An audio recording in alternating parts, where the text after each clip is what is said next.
Rasp, rasp, rasp. That sound filled the dim room like a whispered warning. A metal chorus, steady, patient, unhurried. If you closed your eyes, you could have mistaken it for the sea scraping a shore of stone. But there was no sea here. Only a wind that carried dust and diesel through the cracked window, and a single desk lamp painting everything in tired yellow. She sat at the metal table, shoulders slightly hunched, head bowed, moving the blade in slow strokes across the whetstone. Back and forth. Back and forth. Her hair was tied tight, the way you do when you need no distractions. Her hands were sure, even if her chest wasn't. Every stroke smoothed her breath. Every breath steadied her thoughts. Outside, boots thudded on hard-packed earth. A generator coughed.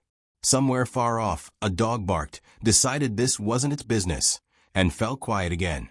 The place was a pocket of stillness in a restless camp. Long day. I'd ask you, if you were sitting beside me. You know that kind of day. The heavy one that sticks to your clothes when the sun goes down. The kind where you keep replaying a conversation, a choice, a face you can't shake. She'd had that kind of day. You could see it in the way her jaw clenched, then loosened, like she was chewing through a memory. Rasp, rasp, rasp. The blade wasn't a showpiece. It wasn't pretty. It was a kind of knife that had seen rain and grit and cold mornings when your fingers forget they're yours.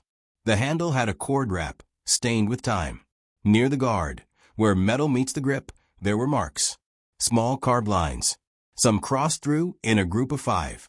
Old, worn, barely catching the light when she tilted the steel to check the edge. Her name, at least the one everyone used, was Anaya. People in camp said she fixed things. Radios that hummed instead of speaking. Hinges that complained. Morale when it slumped like a broken tent. She was the quiet kind of helpful, the kind that doesn't ask for a spotlight. She came in a few months back with a duffel, and a look that said she'd already lost something on the road. Tonight, she was alone. She was alone when the door opened without a knock. The hinge didn't squeal. She'd oiled it 2 nights ago. So the only warning was a triangle of cooler air that slipped across the floor and touched her boots. Anaya didn't look up right away. She finished the stroke, set the blade down with care, then lifted her eyes. The sergeant stood framed by the doorway, like a dark pillar. Broad shoulders.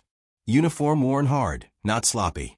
The kind of face the sun doesn't forgive, etched with lines earned the long way. People called him Sergeant Holt. Not Sarge, not Sir. Holt. Like a command to stop. He had a voice to match it, too. Rarely raised, always obeyed. Lights out in 5, he said, but it wasn't a warning. More like a weather report. His gaze drifted, took a quick inventory of the room. Rack made tight, footlocker closed, a mug half full of tea beside the lamp, and paused on the table. On the whetstone. On the blade. That's when he stepped closer. Have you ever watched someone to see if they're dangerous, and then realized you're not sure if they're dangerous to you or to themselves? Holt carried that question in his eyes as he came up to the table, as the lamp turned the lines in his face into shadows. He didn't touch anything. He just looked. Not at the sharp edge. At the marks. He froze. He didn't mean to. His body just forgot to move. The dust in the air made tiny comets between them. Anaya saw the change. A blink that was slower than it should be. A breath that stopped halfway like he'd forgotten the second part. "Where'd you get that?" he asked finally, voice smaller than his shoulders. Anaya glanced at the knife, then back at Holt. The air tasted like metal. "It's mine," she said. "That's not what I asked." Silence is its own kind of answer. She let it stretch. The generator outside hit a low, throbbing note that lived in the bones. Holt waited. Anaya's fingers found the handle, not to claim it, but to anchor herself. You wouldn't think a person could look both calm and ready to run at the same time. She managed it somehow. "Family," she said at last. "Old." Holt's eyes returned to the tally marks. He leaned in like someone reading a grave with a name washed off by rain. He didn't touch the blade, but his hand hovered near it, as if the knife had a gravity all its own. "You carved these," he said. Anaya shook her head. "Some of them." Holt made a low sound. Not judgment. Not quite. You ever feel a room tilt because of something you can't see? like the floor shifts under your feet and suddenly everything that was ordinary becomes different. That's what settled over the table. Holt's next breath was long, careful, like he was slipping across ice. "Who taught you the pattern?" he asked. "Pattern." He tapped a finger in the air above the marks, counting with his eyes. 5, then 4. 5, then 4. Then 1. He looked up at her like the last piece of a puzzle had rolled under the couch years ago, and tonight just came back out. Not just tallies. Message tallies. Message tallies. That phrase shouldn't mean anything to most people. But if you've spent time in places where a message doesn't always arrive by radio, if you've learned to read the space between the lines, then your skin might have prickled away Anaya's did. She didn't move, but her hand tightened around the handle. Not defensively. More like you clutch a memory before someone else reshapes it. "How do you know that?" she asked quietly. Holt didn't answer right away. A moth tapped the glass of the lamp, bumbling, whispering swish swish swish. He glanced at the door, then back to her. His voice dropped an inch. "Because I've seen it before." Anaya's throat worked. The word before felt heavy, full of footprints and ash. "Where?" Holt tilted his head, studying her face as though measuring how much she could carry. "Swan Ridge," he said. A place that sounded like a jagged line on a map and a cold wind at the same time. "A long time ago." Her gaze flicked to the marks, back to him. She didn't blink. "That's not possible," she said. But the words didn't sound like a firm door. More like one that was trying to remember why it was locked. "You're right," Holt said softly. "It shouldn't be."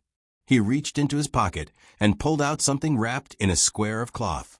He set it on the table like an offering, unfolded it, and there, dull from wear, lay a small brass badge. Not standard issue anymore. Not for years. The edges were nicked. The center had been polished by a thumb 1,000 times. The insignia was a mountain ridge over a line of wind. Anaya's breath caught. This is the moment where the room decides to hold its breath with you, where even the moth seems to pause mid-tap. "You lean closer with us, right? You want to see how the pieces fit." "Who are you?" she asked. "Someone who remembers the cost of those marks," Holt said. He looked at the blade again, at the groups of 5 and 4 and 1. "And someone who knows what happens when people read them wrong." A beat. 2. Anaya slid the knife off the stone. She turned it in her palm, letting the lamp light catch the shallow grooves. She traced one with her thumb. The movement was gentle, almost tender.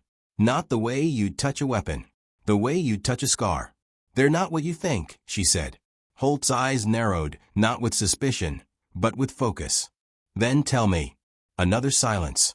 A longer one. The kind where you hear the clock that isn't there. "Do you ever carry something so long you forget what it feels like to set it down?" Anaya looked like a person deciding whether to set something down. She looked like a person who knew that once some truths enter the air, they don't come back. She put the knife on the cloth beside the badge, a quiet clink. "When I was little," she began, "someone taught me that you make a mark for the nights you survive. Not the people you take. The ones you save." Holt didn't move, but the words caught in him. You could see it, a small give in the shoulders, the first breath after coming up from deep water. "Who taught you that?" he asked. Anaya's eyes lifted to meet his. "Someone who didn't survive enough nights," she said. Her voice didn't break. It didn't have to. The edges of the words said enough. Wind slid through the window, brushed the papers on the table, and left again. The smell of dust shifted to rain that wasn't there. "You think those are kill marks," Anaya said, softer. "Everyone always does." Holt's gaze flicked back to the pattern. 5, 4, 1. 5, 4, 1. His mouth opened. Closed. "Then what's the message?" he asked. Anaya reached out. She stopped short of touching the brass badge, then changed her mind and rested her finger on the engraved ridge. Her voice, when it came, was almost a whisper. "It says, not tonight." The generator outside stuttered and steadied. The moth tapped the glass again. Someone laughed far off, a bright sound swallowed by the dark. Holt stared at her like he was seeing two things at once. The room they were in, and a room years ago with different walls, and the same lamp and another pair of hands tracing another set of lines. "Why carry a message like that on a blade?" he murmured. Anaya gave a small, tired smile that didn't reach her eyes.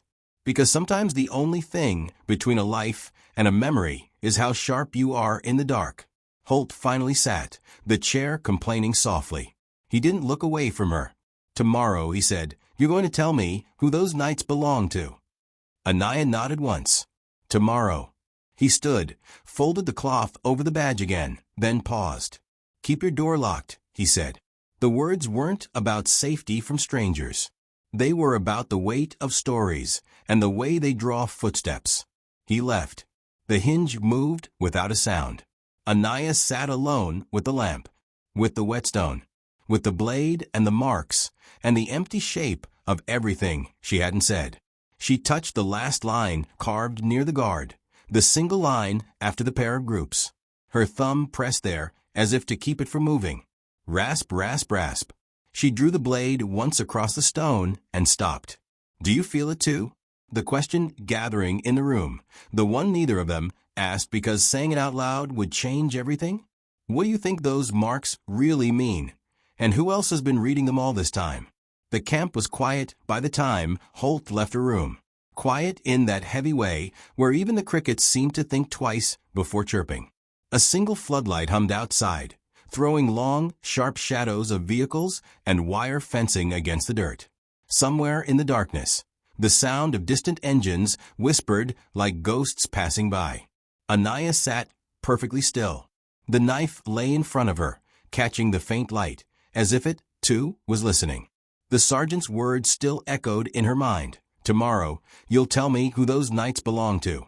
But tomorrow felt far away. She took the blade into her hand, her fingers tracing the cold metal.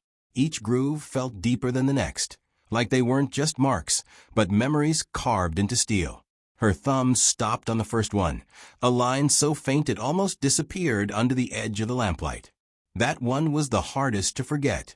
She was younger then, too young to understand what war truly meant, too stubborn to be afraid. The night was black and thick with mist, the kind that clung to your eyelashes and made every shadow feel alive. She could still feel the damp weight of that fog settling on her shoulders, could still hear the faint hum of distant rotors, and smell smoke so bitter it burned her throat. They were stationed near the ridge, guarding a checkpoint no one was supposed to cross. She remembered how they had laughed earlier that night, swapping stories to kill the cold. Then a single shot cracked through the air. Everything shifted. She'd found herself crawling through mud that felt like quicksand, her heart punching against her ribs. The radio was dead. Someone had jammed the signal. Her knife wasn't sharp then, just a tool, dull from overuse. She had carried it anyway, because that's what you do when you have nothing else. She remembered the boys face first. A boy, because he couldn't have been older than 16, bleeding out on the dirt road, clutching his side with trembling fingers. His lips had been blue, whispering words in a language she didn't understand. She remembered looking around, searching desperately for help, but the others were gone, scattered by the ambush. It was just her, him, and the dark. She'd pressed her hands against the wound, but the blood was too much. His breaths came shallow, ragged. And then, for reasons she couldn't explain, she'd whispered to him. Not tonight. Her own voice had surprised her. Steady, like she was making a promise she had no idea how to keep. She ripped strips of her own shirt to stop the bleeding, used that dull knife to cut bandages from a discarded tarp, and dragged him behind the cover of a crumbled wall. She stayed there, her body curved around his like a shield, until the sun began to rise and the gunfire finally fell silent. The boy lived. She never knew his name. That night was the first mark. She carved it quietly with shaking hands into the knife handle when she returned to camp. Not to celebrate, but to remember. To remind herself that life is fragile, that choices matter, and that sometimes survival is as small as a whisper. 5 more nights followed. Then 4. Each one different, each one its own story etched into steel. And each one carried a price. The wind slipped through the cracked window of her room, brushing her cheek like a hand trying to wake her from a dream. She blinked, dragging herself back to the present. Holt's face flashed in her mind, his eyes fixed on the blade with something more than suspicion. Recognition. That was the part that unsettled her most. Why had he recognized the pattern? Why had he gone pale when he saw the marks? Anaya had met plenty of soldiers who'd looked at her like she was trouble, but Holt wasn't just cautious, he was haunted. She stood abruptly, the chair scraping softly against the floor. She closed the window, killing the draft. The night air outside suddenly felt less like a breeze and more like a warning. Locking the door, she slipped the knife back into its worn sheath, then tucked it under her pillow. Sleep didn't come easy. When it did, it came jagged, broken into pieces that didn't quite fit together. She dreamed of footsteps crunching over gravel, of flashes of light cutting through the fog, of voices whispering her name in languages she didn't know. She dreamed of Holt's eyes staring at her, not with suspicion, but with recognition so sharp it hurt. And she dreamed of the ridge, the place she thought she'd buried with time, rising from the dark like a wound reopening. She woke with a jolt to the sound of boots outside her door. They weren't rushing. They weren't loud. But there was something about the rhythm that made her reach for the knife. The footsteps stopped right outside her room. A shadow passed under the door crack. A pause. Then silence. Anaya's breath slowed, and she gripped the blade tighter. Whoever it was didn't knock, didn't move. The shadow lingered for what felt like an eternity, and then, without a sound, it was gone. The rest of the night stretched on, long and thin. She didn't sleep again. By dawn, she was sitting on the edge of her bed, still holding the knife. The light creeping through the window wasn't warm. It was cold and gray, turning the camp into a world of sharp edges. She caught her reflection in the blade. Her face looked different, older, sharper, like the steel was telling her truths she didn't want to hear. That was when she realized something. If Holt recognized the pattern, if he knew the meaning of those marks, then he also knew what they could mean to the wrong people. And the wrong people were already looking for her. Outside, a truck engine roared to life. Soldiers shouted to each other, preparing for another day. To them, it was just another morning in another place that would never feel like home. To Anaya, it was a reminder that danger was closer than anyone thought, and that tonight she might need to carve another mark. Sergeant Holt didn't sleep that night either. He lay on his bunk, boots still on, staring at the ceiling as if it held a map he couldn't stop reading. The badge he'd shown Anaya rested on the table beside him, folded neatly in its cloth. He never kept it out like that. Never even touched it unless the memories got loud. Tonight, they were screaming. The marks on her knife weren't random. They weren't trophies either, not the way some carried scars to prove what they'd done.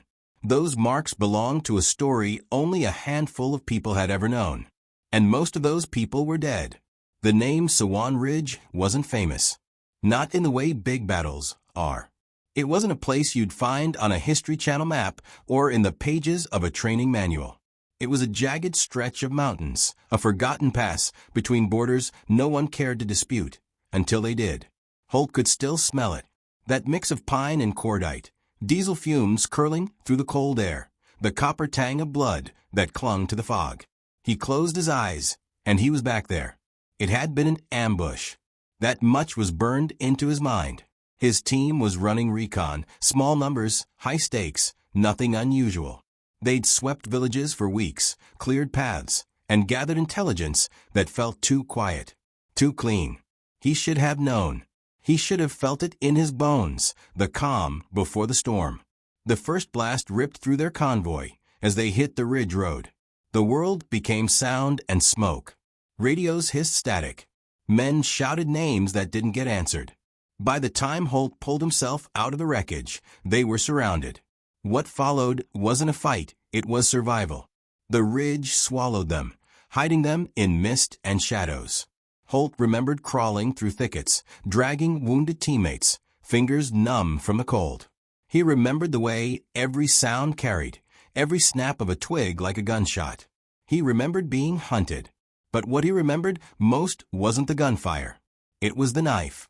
They'd taken shelter in a cave halfway up the ridge, a jagged mouth of stone where they thought they could breathe.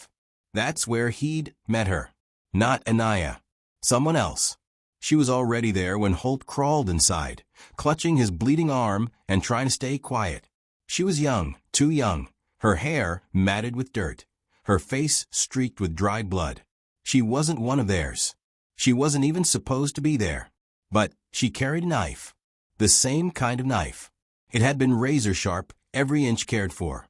And near the guard, Holt had seen the same pattern of lines, carefully carved.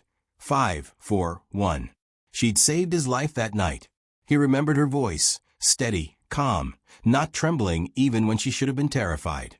She moved through the mist like a shadow, always one step ahead of their hunters. She patched wounds with hands that didn't shake. She carried them, one by one, through hidden trails only she seemed to know. Holt had asked her name once. She didn't answer. But he remembered her whisper when she crouched beside him after dragging him out of gunfire. She'd said, "Not tonight." Those were the words that haunted him. By dawn, half his squad was dead, but the other half lived. Because of her. She'd disappeared before reinforcements arrived, slipping back into the fog like a ghost. All she left behind was a single mark carved into the wall of that cave. 5, 4, 1. The same pattern.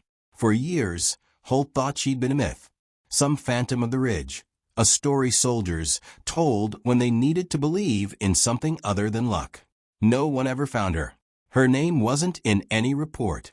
And now here was Anaya, sitting in a dim room, sharpening a knife with that same pattern. It wasn't coincidence. The dawn light crept into Holt's barracks window, turning the badge on his table to gold. He sat up, rubbing a hand over his face, trying to chase the fatigue. But the memories weren't fading. Something in his gut told him this wasn't just a strange reunion of stories. This was a warning. He pulled his boots tighter and checked his sidearm.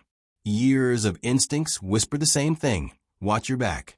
As he stepped out into the cold morning air, the camp was already awake. Trucks rumbled, men shouted orders, and somewhere a radio played a song too cheerful for this place. Holt scanned the camp out of habit. Then he saw it.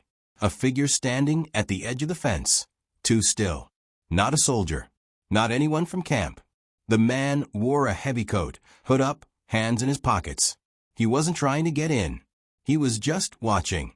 When Holt turned to look directly at him, the man slipped back into the tree line. Holt's gut twisted. He moved fast, heading toward Anaya's quarters. Something told him she wasn't safe, and the shadow under her door last night wasn't random. By the time he reached her door, he found it locked, smart at least. He knocked twice, sharp, military style. "Anaya," he called. "It's Holt." There was a pause, then the soft click of a lock. The door opened just enough for her to peer through. "You saw him too," she said quietly. Holt's jaw tightened. "Yeah." Anaya stepped back, letting him in. She was already dressed, her knife sheathed on her belt. "Who are they?" Holt asked. She shook her head. "Not who. What they're after." Holt's gaze fell on the knife again. "You're going to tell me what this means," he said, voice low. Anaya's hand hovered near the blade, not out of fear, but because she seemed to draw strength from it. "I'll tell you," she said softly. "But you won't like it." Holt leaned in, his voice barely above a whisper. "Try me." She looked him in the eyes. "Those marks aren't just a message." He frowned. "Then what are they?" Anaya's voice dropped, almost a breath. "A map." Holt froze. The word hit like a gunshot. Before he could speak, a crack echoed in the distance, sharp, distinct, unmistakable. A rifle shot. Then another. Shouts erupted from the far side of the camp. Soldiers scrambled, boots pounding dirt. Holt and Anaya locked eyes, both reaching for weapons in the same heartbeat. "Move," Holt barked. Whatever was coming for them had just arrived.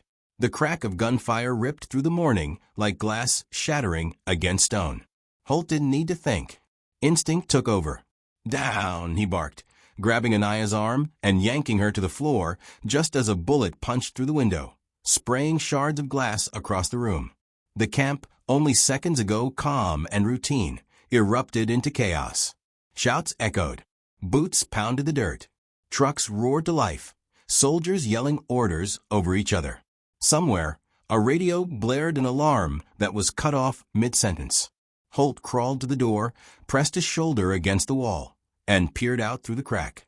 Figures moved beyond the fences, quick, organized, too disciplined to be raiders.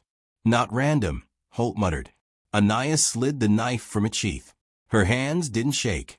The blade gleamed even in the dim morning light, the carved marks catching like sparks. She crouched next to him, her face calm but her eyes sharp. "They're here for me," she said, voice low but steady. "Then they'll have to get through me first," Holt replied. A deafening boom cut through the air as an explosion tore open the western gate. The ground shook beneath them, dust raining down from the ceiling. Soldiers shouted over the noise, scrambling to return fire. Holt's pulse quickened, not with fear, but with the icy clarity that comes when you know you're outnumbered. "Move," Holt ordered, slamming the door open. "Stay low, follow me." They sprinted into the chaos. Smoke rolled over the camp, choking the air with the stench of gunpowder. The sharp hiss of automatic fire rattled through the metal containers and barracks, every ricochet a deadly warning. Anaya followed close behind him, her boots barely making a sound as they darted between structures. Holt's rifle was up, scanning every angle, every shadow. Soldiers scrambled past them, returning fire toward figures moving like ghosts at the edges of the smoke. Whoever they weren't amateurs. Their shots were clean, precise. Holt ducked behind a sandbag wall, pulling Anaya down beside him. "These aren't bandits," he said through gritted teeth. "They know exactly where to hit." Anaya's hand tightened around the knife. Her expression didn't change, but Holt saw the weight in her eyes, the look of someone who's seen this kind of attack before. "They're not here for your supplies," she murmured. "They're here for the blade." Another blast sent a shower of dirt into the air, rattling the wall they were crouched behind. Holt grabbed his radio, but all he got was static, jammed. Just like Swan Ridge. He cursed under his breath. "We need higher ground," he said. "Barracks roof." Anaya nodded. "I'll cover you." Holt didn't argue.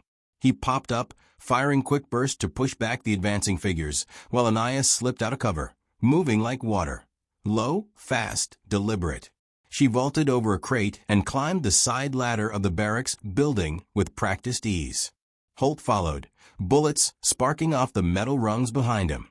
They reached the roof, and Holt dropped flat, scanning the perimeter. That's when he saw them. 3 snipers, positioned in a triangle beyond the fence, their rifles glinting in the morning haze. They weren't just shooting to suppress, they were hurting. "Anaya," Holt hissed. "They're not here to wipe us out. They're trying to pin you down." Anaya crouched beside him, knife still in her hand, eyes scanning the tree-line. "Then they know what I carry." Holt glanced at the blade. "You said it's a map." She nodded, but not to a place, to a person. The words hit Holt like a punch. "Who?" Anaya's eyes flicked toward him, sharp and unreadable. "The one who made these marks." The realization sent a chill through Holt's chest. The mysterious woman from the ridge, the ghost who saved his life, suddenly wasn't a legend. She was real, and whoever these people were, they were hunting her through Anaya. "Stay here," Holt said, swinging his rifle over his shoulder. "I'll take the west sniper." Anaya grabbed his arm. "You won't make it. They're already moving in." As if to prove her right, more gunfire erupted from the north. Figures were breaching the fence. The air filled with shouting, the smell of burning fuel, and the metallic taste of fear. Holt crouched low, scanning the chaos. His brain worked through tactics faster than words. "Okay," he muttered. "We need to disappear." Anaya tilted her head, curious. "Disappear?" Holt smirked grimly. "You're not the only ghost from Swan Ridge." They slid down the back side of the building, landing silently in a narrow alley between 2 supply sheds. Smoke thickened, curling around them like a living thing, turning the camp into a maze of shifting shadows. Holt moved fast, keeping his profile low, while Anaya glided behind him like she'd been doing this her entire life. They passed 2 soldiers who didn't even see them, too focused on exchanging fire with advancing enemies. Holt tapped one on the shoulder, whispered quick directions, and kept moving. Anaya's knife glimmered faintly as she twirled it in her hand. "You've done this before," she whispered. "Too many times," Holt muttered. "Come on, armory's this way." They slipped inside the armory, the metallic scent of gun oil and cold steel filling the air. Holt grabbed a duffel, tossing in ammo, grenades, and a backup rifle. Anaya, surprisingly calm, grabbed a coil of rope and a smoke canister without being told. "You're good at this," Holt noted. She shrugged. Someone had to survive. Her tone was flat, but Holt heard the ghosts behind the words. Suddenly, the lights flickered. The hum of the camp generator faltered, then cut out completely, plunging them into darkness. "Power's gone," Holt muttered. "They're cutting us off." Anaya's hand found his shoulder in the dark. "Then we need to leave now." A faint glow filtered through the cracked door, a flashlight beam sweeping across the ground. Voices murmured in a language Holt didn't recognize. They weren't soldiers. They were hunters. Anaya gestured for him to wait. She crouched low, gripping the knife tight. Her movements were precise, every step silent as she melted into the shadows near the doorway. The first enemy stepped through, rifle raised. He didn't even see her. A blur of motion, a whisper of steel. He fell without a sound. Holt moved in, firing a silence shot to drop the second before he could raise the alarm. The armory went still again, only their breath and the faint hiss of cooling gun barrels breaking the silence. "Efficient," Holt said quietly. "Necessary," Anaya replied. They stepped over the bodies and slipped into the chaos outside. Smoke still hung thick, gunfire popping in bursts. The attackers weren't taking prisoners, they were creating confusion, and it was working. Holt led her through a gap in the fence he'd memorized months ago, a hidden exit most soldiers didn't even know existed. They slid into the forest, the cool air hitting their faces like a wave. Once they were deep enough into the trees, Holt stopped to catch his breath, leaning against a pine.